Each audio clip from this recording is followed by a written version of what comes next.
India में और पूरी दुनिया में करीब करीब 10% लोग ऐसे हैं जिनको क्रॉनिक किडनी की बीमारी ये होती है। समय के साथ देख रहे हैं किडनी के पेशेंट बढ़ते जा रहे हैं।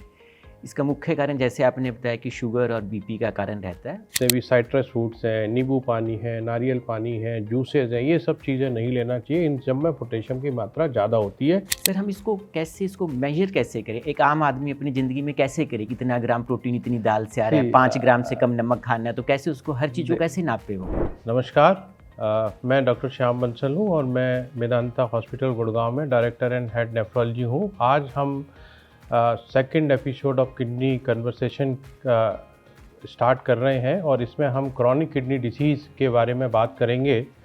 जैसा कि कई लोग आप जानते होंगे कि क्रॉनिक किडनी डिसीज़ काफ़ी कॉमन बीमारी है आजकल, और इंडिया में और पूरी दुनिया में करीब करीब 10% लोग ऐसे हैं जिनको क्रॉनिक किडनी की बीमारी ये होती है। अब क्रॉनिक किडनी डिसीज़ क्या होती है? तो एक जो लेमैन है उसके लिए क्रॉनिक किडनी डिसीज़ का मतलब ये है कि जब आपकी किडनी में प्रॉब्लम को अगर 3 महीने से ज़्यादा हो जाएं और किडनी का फंक्शन 60% से कम हो, या पेशाब में प्रोटीन 3 महीने से ज़्यादा से आ रहा हो, या आपकी कोई एक किडनी छोटी है, या आपको किडनी में सिस्ट होती हैं जिनको पॉलीसिस्टिक किडनी डिसीज़ बोलते हैं, या पेशाब में ब्लड आता है लंबे समय तक, तो ऐसी बीमारी को हम क्रॉनिक किडनी डिसीज़ बोलते हैं। क्रॉनिक किडनी डिसीज़ के कई 3-4 मुख्य कारण होते हैं। सबसे कॉमन कारण क्रॉनिक किडनी डिसीज़ का इंडिया में और पूरी दुनिया में डायबिटीज़ होता है, जो करीब करीब 40% लोगों को होता है। करीब 15 से 20% लोग को chronic kidney disease high blood pressure की वजह से होती है, और इसके अलावा कुछ और बीमारियां होती हैं, जैसे अगर किडनी में स्टोन्स बन जाए, उनका सही समय पे इलाज ना हो, पेशाब में प्रोटीन आना जिनको कि हम क्रॉनिक ग्लोमेरुलोनेफ्राइटिस बोलते हैं, कई बार सिस्ट की प्रॉब्लम आनुवांशिक होती है जिसको हम ऑटोसोमल पॉलीसिस्टिक किडनी डिसीज़ बोलते हैं, और इसके अलावा इंटरस्टिशियल नेफ्राइटिस गलत दवाइयाँ लेने से और बचपन में इन्फेक्शन होने से अगर बीमारी होती है तो उसको हम इंटरस्टिशियल नेफ्राइटिस, तो ये कुछ मुख्य कारण होते हैं क्रॉनिक किडनी डिसीज़ होने के। तो आज हम इस बारे में चर्चा करेंगे और हमारे साथ डॉक्टर जितेंद्र गुप्ता भी हैं, जो कि गुड़गांव में सीनियर फिजिशियन हैं और ये अपनी प्रैक्टिस में काफ़ी इस तरह के मरीज़ देखते हैं। तो फिजिशियन का रोल बड़ा इम्पॉर्टेंट होता है, बिकॉज़ पेशेंट किसी भी बीमारी के क्या है, सबसे पहले फिजिशियन के पास जाते हैं, वो उसकी बीमारी का पता लगा के और फिर अगर जैसा ज़रूरत होता है उसको अगर मैनेज कर सकते हैं तो मैनेज करेंगे, और उसके बाद अगर उनको रेफरल करने की या स्पेशलिस्ट भेजने की ज़रूरत है तो ऐसा करेंगे। तो वेलकम डॉक्टर गुप्ता, आपका इस कन्वर्सेशन में आने के लिए। तो आप अपनी जो प्रैक्टिस है, तो आप अपनी प्रैक्टिस में कितने किडनी के पेशेंट, स्पेशली क्रॉनिक किडनी के पेशेंट देखते हैं, और आपको क्या कारण होते हैं आपकी जो ओपीडी में जो आप इस तरह के पेशेंट जो देखते हैं? देखिए डॉक्टर साहब, धीरे धीरे जैसे जैसे प्रैक्टिस बढ़ती जा रही है, समय के साथ देख रहे हैं किडनी के पेशेंट बढ़ते जा रहे हैं। इसका मुख्य कारण जैसे आपने बताया कि शुगर और बीपी का कारण रहता है, और जैसे जैसे हमारी लाइफस्टाइल में चेंजेस आ रहे हैं, लोगों की लाइफ में सेडेंटरी लाइफ, स्ट्रेस बढ़ता जा रहा है, तो शुगर बीपी के इंसिडेंट्स बढ़ते हैं, और उसके साथ साथ वो टाइम नहीं मिल रहा लोगों को या उसको नेगलेक्ट करते हैं। उससे कारण हम देख रहे हैं किडनी के बीइंग साइलेंट डिजीज़ है, तो पता नहीं चलता, कोई लक्षण नहीं आते शुरू में। जब टेस्ट करवाते हैं तो पता चलता है कि लोगों को क्रॉनिक किडनी डिजीज़ है, जो कि एक फिर शॉक की तरह वो उनको लगता है। तो ये जैसे बहुत ही अच्छी बात डॉक्टर गुप्ता ने बताई कि किडनी की बीमारी कई बार साइलेंट होती है, कोई लक्षण नहीं होते, और जब किडनी में कई बार बीमारी जब ज़्यादा स्टेज पे बढ़ जाए तब पता चलता है और टेस्ट कराने पे। तो इसलिए ये ज़रूरी है, जिन लोगों को रिस्क फैक्टर है किडनी के लिए, जैसे अगर आपको डायबिटीज़ है या ब्लड प्रेशर है, या आपकी फैमिली में किसी को किडनी की प्रॉब्लम है, तो ऐसे लोगों को ये एडवाइस है कि आपको साल में एक बार किडनी का फंक्शन का टेस्ट है या यूरिन में प्रोटीन का टेस्ट करा के देखना चाहिए, जिससे कि आपको अर्ली स्टेज में पता चल जाए कि किडनी की प्रॉब्लम तो नहीं है। और अगर अर्ली स्टेज में पता चल जाता है तो हम इसको काफ़ी हद तक कई लोगों की बीमारी रिवर्स भी कर सकते हैं, और ज़्यादातर लोगों की बीमारी को हम स्टेबल या स्लो कर सकते हैं। तो ये बहुत इम्पॉर्टेंट चीज़ है। तो डॉक्टर साहब, ये किडनी के पेशेंट जैसे आपके पास भी आते हैं, तो इसमें आप क्या चैलेंज फेस करते हैं इनको ट्रीट करने में और इनको समझाने में? उनकी क्या ऐसे सवाल होते हैं या डिफ़िकल्टीज़ होती हैं? डॉक्टर साहब, बहुत अच्छा आपने पूछा। सबसे पहले जब किडनी डिजीज़ का पता चलता है तो लोगों को पहले जब झटका लगता है, फिर उसके बाद यही सवाल आते हैं अब आगे क्या करना है? क्या वो एक्सरसाइज कर सकते हैं? प्रोटीन खाना है, नहीं खाना है? पोटेशियम, फास्फोरस, कैल्शियम, इन सब चीज़ों के अंदर एक ये जाल से में फँस जाते हैं वो लोग। उनको समझ नहीं आता, ना डॉक्टर लोग ढंग से समझा पाते। ज़्यादातर ये क्लियर नहीं होता किस खाने के अंदर पोटेशियम है, किसी में फास्फोरस है, किसी में पोटेशियम की मात्रा ज़्यादा है, किसी में सोडियम की मात्रा ज़्यादा है। तो क्या खाएँ, क्या ना खाएँ, एकदम ही सारा, और जबकि हमारा सारा समय इसी चीज़ पे व्यतीत होता है कि हमें कैसा खाना खाना है, क्या करना है। तो हम इसमें फँस जाते हैं कि इतनी इतनी रिस्ट्रिक्शंस आ जाती हैं, खासकर प्रोटीन को लेके, पोटेशियम को लेके। तो सर, मैं आपसे जानना चाहूँगा कि आप पेशेंट को कैसे गाइड करते हो? ये जैसा आपने ये बताया, ये सारे पेशेंट जो किडनी के होते हैं, उनको सबसे बड़ा जो सवाल है और सबसे ज़्यादा उनको जो कन्फ्यूज़न है इसी बात का है, खाने-पीने हाँ का। जी। तो देखिए 3-4 चीज़ें होती हैं खाने में किडनी के पेशेंट में। सबसे पहली चीज़ है नमक। ज़्यादातर जो किडनी के पेशेंट हैं 80 to 90% उनको हाई ब्लड प्रेशर होता है। तो सबसे पहली चीज़ है, अगर हाई ब्लड प्रेशर है तो उसको कंट्रोल करना ज़रूरी है, सॉल्ट कम लेना पड़ेगा। और सॉल्ट में भी नॉर्मल सॉल्ट ही लेना है। कई बार जो अल्टरनेटिव सॉल्ट होते हैं, सेंधा नमक और लो सोडियम नमक, वो नहीं लेना है, क्योंकि उसमें पोटेशियम की मात्रा ज़्यादा होती है और पोटेशियम किडनी के मरीजों में बढ़ने की अक्सर टेंडेंसी होती है। सब में नहीं, लेकिन ज़्यादातर लोगों में। तो सॉल्ट कम लें खाने में। दूसरी चीज़ ऐसा होता है, जब किडनी की बीमारी जब बढ़ने लगती है तो शरीर में, क्योंकि जो कैल्शियम है वो किडनी से बनता है, विटामिन डी किडनी से बनता है, तो उसकी कमी होने लगती है। तो कई सारे लोगों को कैल्शियम या विटामिन डी के सप्लीमेंटेशन देने पड़ते हैं, लेकिन उन सप्लीमेंट को भी एक कंट्रोल मात्रा में देके उनकी जांच करते रहना चाहिए कि कहीं वो ज़्यादा तो कैल्शियम, हमने कई बार देखा है कि लोग विटामिन डी के इंजेक्शन लगवा लेते हैं, कैल्शियम ज़्यादा बढ़ जाता है, जिससे किडनी में और परेशानी बढ़ जाती है। तो उसका बैलेंस रखना पड़ता है। फिर आता है तीसरी जो इम्पॉर्टेंट चीज़ है कि भाई पोटेशियम की मात्रा। तो पोटेशियम, जैसा मैंने बताया कि किडनी के कई मरीजों में, सब में नहीं बढ़ता, तो जिनमें पोटेशियम बढ़ता है उन मरीजों में आपको पोटेशियम वाली चीज़ें, उसकी एक लंबी लिस्ट है, बट कॉमन जो चीज़ें हैं, जैसे आपका ड्रिंक्स है, जैसे आपको जितने भी साइट्रस फ्रूट्स हैं, नींबू पानी है, नारियल पानी है, जूसेस हैं, ये सब चीज़ें नहीं लेना चाहिए। इन सब में पोटेशियम की मात्रा ज़्यादा होती है। अगर आपका पोटेशियम ज़्यादा है तो किडनी के कुछ मरीज 20% ऐसे भी होते हैं इनको पोटेशियम ठीक रहता है, ठीक है। तो इसके अलावा जैसे ग्रीन लीफी वेजिटेबल्स हैं, पालक है, मेथी, सरसों, सब्जियां हैं, आलू, शकरकंद, चुकंदर, ड्राई फ्रूट्स, अब कई सारी चीज़ें हैं जिनमें कि पोटेशियम ज़्यादा होता है। दूध भी अधिक मात्रा में अगर लेंगे आप, आधा लीटर से ज़्यादा, तो उससे भी पोटेशियम बढ़ सकता है। तो एक लिमिटेड क्वांटिटी में ये चीज़ें लेना होता है, लेकिन ऐसा नहीं है। किडनी के मरीजों में डाइट ठीक से लेना ज़रूरी है। अगर आप डाइट में सारी चीज़ें बंद कर देंगे तो फिर शरीर में कमज़ोरी आ जाएगी। तीसरा इम्पॉर्टेंट एस्पेक्ट होता है प्रोटीन। तो प्रोटीन के बारे में कई सारी भ्रांतियां हैं कि प्रोटीन, अगर आपको किडनी की प्रॉब्लम है तो प्रोटीन लेना बंद कर दो। ऐसा नहीं करना है, क्योंकि जो रिकमेंडेड है कि प्रोटीन की मात्रा जो किडनी के पेशेंट हैं क्रोनिक किडनी डिसीज़ के, उसमें 0.6 to 0.8 ग्राम पर केजी बॉडी वेट प्रोटीन लेना चाहिए। तो अगर किसी की वेट अगर 60 किलो है तो उसको 40 से 45 ग्राम प्रोटीन आराम से ले सकता है। हमारा जो खाना होता है, जो वेजिटेरियन खाना है, यूजुअली उसमें इससे ज़्यादा प्रोटीन नहीं होता। और वेजिटेरियन खाने में प्रोटीन यूजुअली दालों से या इन्हीं चीज़ों से मिलता है। दालें हैं, पनीर है, तो इन सब चीज़ों को बंद करने की ज़रूरत नहीं है। आप उसको कैलकुलेट करें, और अगर नहीं भी कैलकुलेट करें तो भी, अगर आप वेजिटेरियन है या कभी कभी नॉन वेजिटेरियन भी खाते हैं, तो अभी आपको प्रोटीन, ये सब चीज़ें बंद करने की ज़रूरत नहीं है। इससे आपकी किडनी ठीक नहीं होगी, आपको कमज़ोरी आएगी। तो इसलिए ये सब कंट्रोल मात्रा में चीज़ें लेना ज़रूरी है। सर, हम इसको मेजर कैसे करें? एक आम आदमी अपनी ज़िंदगी में कैसे करे कि इतना ग्राम प्रोटीन इतनी दाल से आ रहा है, 5 ग्राम से कम नमक खाना है, तो कैसे उसको हर चीज़ को कैसे नापे वो? हाँ, तो देखिए, मैंने बोला कि देखो, नमक का तो थोड़ा ध्यान रखना पड़ेगा। मैं अपने पेशेंट को ये एडवाइस करता हूँ कि या तो दिन में 1 चम्मच नमक, 4 या 5 ग्राम ले लें अगर खाना फीका बनाएं, या फिर नॉर्मल हमारे खाने में नमक थोड़ा ज़्यादा ही होता है, तो उसको अपना 60% नमक डालें, तो नमक कम हो जाएगा।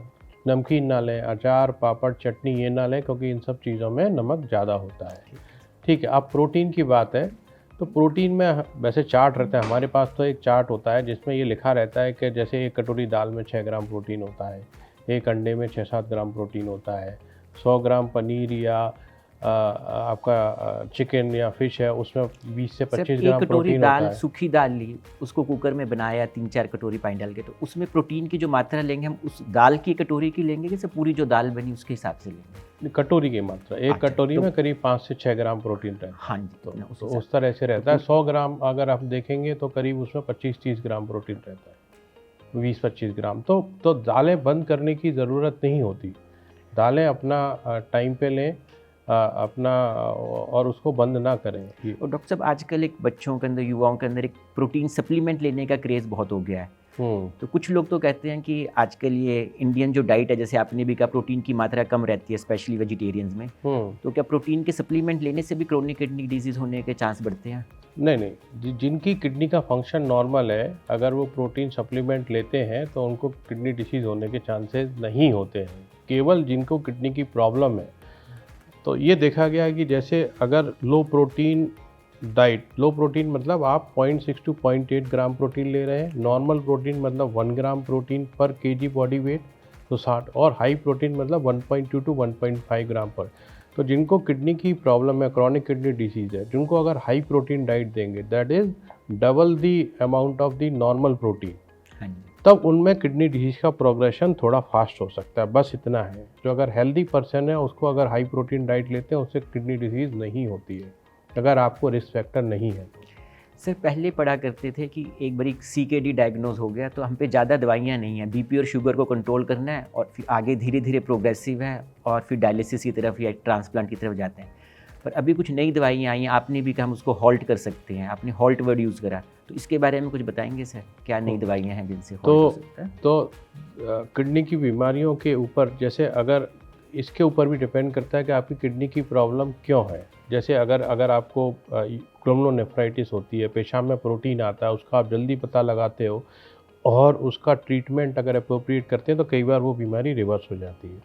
अब हम बात करें chronic kidney disease because of diabetes and all that, जो कि रिवर्सिबल नहीं है, तो उसमें एक तो ब्लड प्रेशर कंट्रोल बहुत इम्पॉर्टेंट है। दूसरी दवाइयाँ होती हैं AC इनहिबिटर, ARBs, जो कि ब्लड प्रेशर के साथ में प्रोटीन भी कम करती हैं, उससे प्रोग्रेशन करीब 20% स्लो हो जाता है। अब आजकल जो नई दवाइयाँ आई हैं तो 2-3 और नई क्लासेस दवाइयाँ हैं, एक SGLT2 इनहिबिटर्स हैं। इन दवाइयों को देखा गया है कि अगर हम ये AC इनहिबिटर देने के बाद इन दवाइयों को देते हैं तो करीब 30% किडनी की डिसीज़ बढ़ने का प्रोग्रेशन चांसेस कम हो जाता है। और इसके बाद भी कुछ और दवाइयाँ हैं जो कि एडिशनल हैं, जिनको हम देते हैं तो उससे भी किडनी डिसीज़ का प्रोग्रेशन कम होता है। तो देयर आर मल्टीपल ड्रग्स, जिससे कि आप ये सपोज़ करो कि अगर पुरानी दवाइयों से चलें और किडनी आपकी 5-6 साल चलने वाली थी, तो वो किडनी की लाइफ बढ़ के 15-20 साल हो जाती है। तो इस और आप अपनी लाइफ को अच्छे से वो भी कर सकते हैं। तो ये समझना ज़रूरी, कई बार पेशेंट आते हैं कि भाई ये बीमारी रिवर्स हो जाए, और वो रिवर्स नहीं हो सकती, बट हम उनको यही बताते हैं कि बीमारी को हम स्लो कर सकते हैं, कई बार स्टेबल भी हो सकती है और आप अपनी नॉर्मल लाइफस्टाइल जी सकते हैं। बट वो कई बार गलत चीज़ों में या कोई उनको ऑल्टरनेटिव थेरेपीज़ बता देते हैं कि इससे ये ठीक हो जाएगी, और मैंने देखा है जिनकी किडनी 10 साल चल सकती है वो 1 साल में डायलिसिस पे आ जाते हैं, 1 या 2 साल में, because of the wrong information, गलत जो आजकल बहुत सारी जगह चल रहा है, गलत प्रचार कि हम ये ठीक कर देंगे, इससे कर देंगे, ऐसा नहीं होता है। उन लोगों का काम ये होता है कि वो 6 महीने 1 साल तक आपको सब कुछ खाना पीना बंद कर देते हैं, शरीर में कमज़ोरी आ जाती है, और फिर एक स्टेज के बाद में आपकी किडनी जब ख़राब होने लगती है, परेशानी होने लगती है, तो फिर वो सीरियस कंडीशन में आते हैं। और डॉक्टर साहब CKD के पेशेंट्स को आप एक्सरसाइज के बारे में क्या बताएंगे सर? यस, तो एक्सरसाइज बहुत ज़रूरी है सभी के लिए। CKD के कई पेशेंट में हार्ट डिसीज़ होने के चांसेस बहुत ज़्यादा रहते हैं, क्योंकि सबसे कॉमन कारण है CKD के डायबिटीज़ है, ब्लड प्रेशर है, तो इनमें हार्ट की प्रॉब्लम भी होती है। तो अगर आप एक्सरसाइज नहीं करेंगे आपको हार्ट की प्रॉब्लम ज़्यादा होंगी। ठीक, तो एक्सरसाइज रेगुलर फिट रहने के लिए और बहुत ज़रूरी है, और इससे आपकी लॉन्ग टर्म लाइफ जो बढ़ेगी वो ज़रूरी है। सीकेडी में भी थोड़ी हेल्प होगी, लेकिन साथ में ज़्यादा इम्पॉर्टेंट ये है कि आपकी ओवरऑल हेल्थ अच्छी रहेगी। और सीकेडी के मरीजों में सब तरह की एक्सरसाइज कर सकते हैं। ऐसे कोई रिस्ट्रिक्शन नहीं है उनको एक्सरसाइज में? कोई रिस्ट्रिक्शन हैवी नहीं। वेट नहीं उठाना या नहीं नहीं नहीं, लॉन्ग ऐसा कुछ नहीं है। आपको भाई आप कम से कम वॉकिंग करें, रनिंग करें, ट्रेडमिल करें, आप जिम करें, जो भी करना है करें। बट ये है कि आपको सीकेडी है तो आपको एडिशनल सप्लीमेंट प्रोटीन का ऊपर से नहीं लेना है। आप नॉर्मल जो भी एक्सरसाइज है और प्रोटीन की मात्रा जितनी है उतनी लें। डॉक्टर साहब थोड़ा सा पानी के बारे में बताएंगे? पानी कम लेना है, जैसे किडनी फेलियर हो गया, स्टेज 4 हो गया, उसके तो पानी की रिस्ट्रिक्शन करनी है, पर तो सीकेडी 2-3 वाले मरीज को पानी कम रखना है कि नॉर्मल ले सकते हैं? तो पानी का ये भी एक बहुत इंपॉर्टेंट सवाल है, क्योंकि पानी का ऐसा होता है कि इनिशियल स्टेजेज में जब आपकी किडनी का फंक्शन अगर 40-50% से ज़्यादा है, यूजली पानी बॉडी में जमा नहीं होता है। तो हम यही बोलते हैं पेशेंट को कि आपको जितना प्यास लगे उतना पानी पीजिए, एक्स्ट्रा पानी पीने की ज़रूरत नहीं है। आपको अगर स्वेलिंग आ रही है तो फिर पानी कम करना पड़ेगा। तो वो डिपेंड करता है 1 लीटर या 1.5 लीटर जब एडवांस स्टेज सीकेडी 4 या 5 होती है। बट अगर आपको स्वेलिंग नहीं है, यूरिन ठीक हो रहा है, तो आप पानी प्यास के हिसाब से पीजिए, पानी ज़बरदस्ती पीने की कोशिश ना करें। सर ये तो सारा इसकी मैनेजमेंट से रिलेटेड हो गया, पर लोगों के अंदर एक बड़ा साइकोलॉजिकल और इमोशनल टर्मोइल हो जाता है जब पता लगता है, फैमिली के अंदर भी। तो ऐसा कोई सपोर्ट ग्रुप है? जैसे आप तो बहुत सारे मरीज देखते हो दिन रात सीकेडी के ही हैं, तो आपने कोई ऐसा सपोर्ट ग्रुप बनाया हुआ है या आप सोच रहे हो ऐसा है कि पेशेंट आपस में भी इंटरेक्ट कर सकते हैं? एक तो डॉक्टर के साथ कर रहे हैं, एक दूसरे से एक्चुअली एक इंडिया में है, एक ग्रुप है किडनी वॉरियर फाउंडेशन, जिसको हम भी सपोर्ट करते हैं।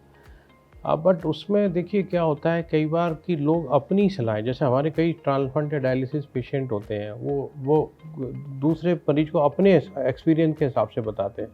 हर मरीज का एक्सपीरियंस डिफरेंट हो सकता है, तो उसमें कई बार गलत चीज़ें भी चली जाती हैं। बट ऐसे ग्रुप्स हैं जो कि सपोर्ट करते हैं। मैंने पर्टिकुलरली नहीं बनाया, बट मैं कई बार पेशेंट के साथ में कॉमन वो करके हम बातचीत करते रहते हैं, 5-6 पेशेंट अलग अलग बीमारी के, और फिर उनके साथ बात करके, और उसमें बहुत सारे लोग उसको देखते हैं, तो फिर उनको इन्फॉर्मेशन ज़्यादा अच्छे से मिलती है। अब तो जैसे नॉर्मल तो हर आदमी कहेंगे साल में एक बार अपना चेकअप करवा लीजिए, पर सीकेडी का पेशेंट बन गया तो उसको कितनी टाइम में अपना चेकअप करवाना वो चाहिए? डिपेंड करता है। सीकेडी की अगर अर्ली स्टेजेज है तो आप अपना 6 महीने में एक बार करा सकते हो सीकेडी 3, फिर अगर सीकेडी 4 है तो यूजली 3 महीने में, और जब सीकेडी 5 है तो फिर महीने 1.5 महीने में आपको अपना चेकअप करा लेना चाहिए। और सर किस स्टेज पे एक प्राइमरी फिजिशियन को नेफ्रोलॉजिस्ट के पास रेफ़र करना चाहिए? हाँ, तो ये एक इम्पॉर्टेंट चीज़ है कि देखिए, मैंने इस बारे में कई बार पहले भी फिजिशियंस फोरम में डिस्कस किया है कि अगर आप पेशेंट का अगर GFR 30 ml से ऊपर है, ब्लड प्रेशर कंट्रोल में है, पेशेंट का कोई rapid deterioration of kidney function नहीं हो रहा है, और एकदम से ब्लड कोई अनयूजुअल फीचर्स नहीं है, तो फिर आप फिजिशियन फॉलो कर सकते हैं। जब किडनी का फंक्शन 30% से कम होने लगे, सडनली वो कम होने लगे आपका kidney function, blood pressure control ना हो, कोई जेनेटिक बीमारी है, तो ऐसे कंडीशन में ज़रूर फिजिशियन को जल्दी रेफ़र कर देना चाहिए किडनी स्पेशलिस्ट के पास, जिससे कि उसका मैनेजमेंट ठीक से हो पाए। आई थिंक हमारा टाइम अभी हो गया है, तो धन्यवाद डॉक्टर गुप्ता, और आई होप ये एपिसोड आप लोगों को पसंद आया होगा। हम इसी तरह से आगे भी अलग अलग किडनी से संबंधित बीमारियों के बारे में आपको पॉडकास्ट ये करते रहेंगे और आपको बताते रहेंगे। Thank you very much. Thank you doctor साहब, आपने बुलाया और बहुत अच्छी तरह से प्रश्नों का जवाब दिया। Hope everyone will like this.